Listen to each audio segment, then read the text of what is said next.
Bagaimana Pak penyidikan terhadap adanya laporan keterangan palsu sebagaimana diatur dalam pasal 242 KUHP?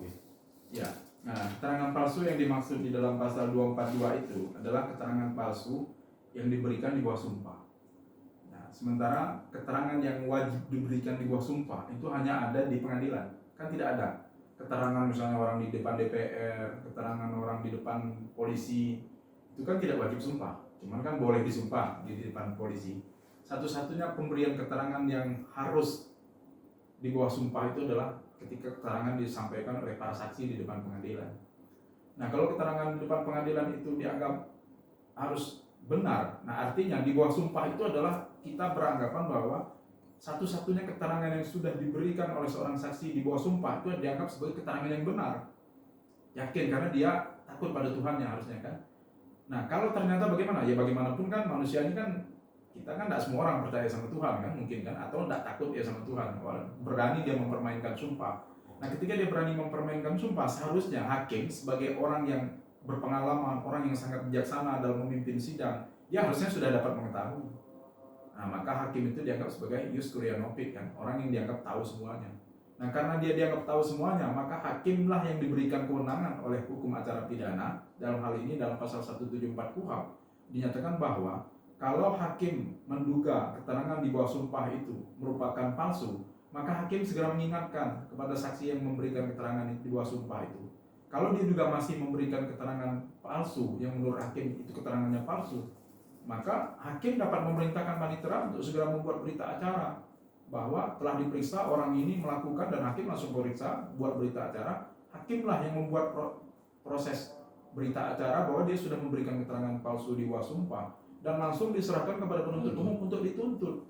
Jadi bukan penyidiknya. Jadi ini kekecualian kewenangan penyidik dalam menuntut, dalam menyidik suatu perkara. Jadi tidak semua perkara menjadi kewenangan penyidik. Nah, logikanya kenapa harus muncul pasal 174? Karena hakim dianggap tahu segalanya, ius curia nobis, dan putusan hakim itu tidak bisa diintervensi oleh siapapun karena berlaku azas res judicata veritate pro habetur.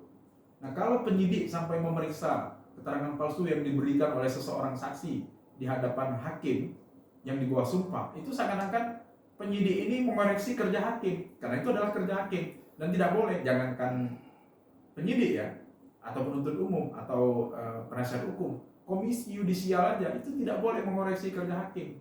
Yang dikoreksi oleh KY itu adalah perilaku hakim, kode etik dan perilaku hakim, bukan cara hakim menyidangkan suatu perkara, bukan putusan. Putusan itu adalah res judicata veritate pro habetur itu.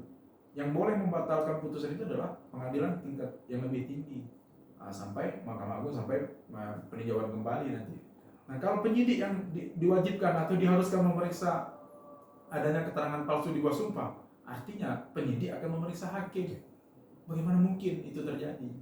Nah, kecuali dalam perkara yang lain ya, itu kan tidak bersangkut paut dengan tugas dia sebagai hakim. Misalnya ada hakim yang membunuh, ada hakim yang korupsi, itu kan tidak bersangkut paut dengan tugas dia sebagai hakim. Tapi kalau memberikan keterangan palsu di bawah sumpah, itu kan bersangkut paut dengan hakim sebagai menjalankan tugasnya. Nah, bagaimana mungkin nanti tiba-tiba penyidik datang memeriksa, benar Pak kemarin si Anu memberikan keterangan palsu. Nah, hakim kan bilang, tahulah kami. Itu sama dengan anak mengoreksi kerja orang tuanya tuh.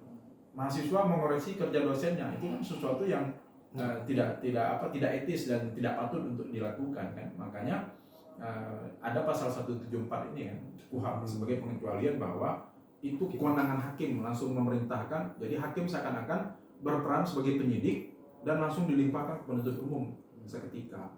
Jadi kalau misalnya ada diketemukan di kemudian hari misalnya keterangan yang diberikan di hadapan hakim di bawah sumpah, ternyata keterangan itu adalah keterangan palsu, nah, maka jalan keluarnya bukan dengan jalan memeriksa atau melaporkan itu kepada polisi, tapi ya silakan pihak-pihak yang merasa dirugikan tempuh upaya PK. Salah satu alasan PK kan itu, salah satu alasan PK adalah apabila terdapat kehilapan hakim yang nyata. Nah, jadi hakim ini pada prinsipnya kita beranggapan, undang-undang beranggapan hakim ini tidak boleh salah, tidak mungkin salah.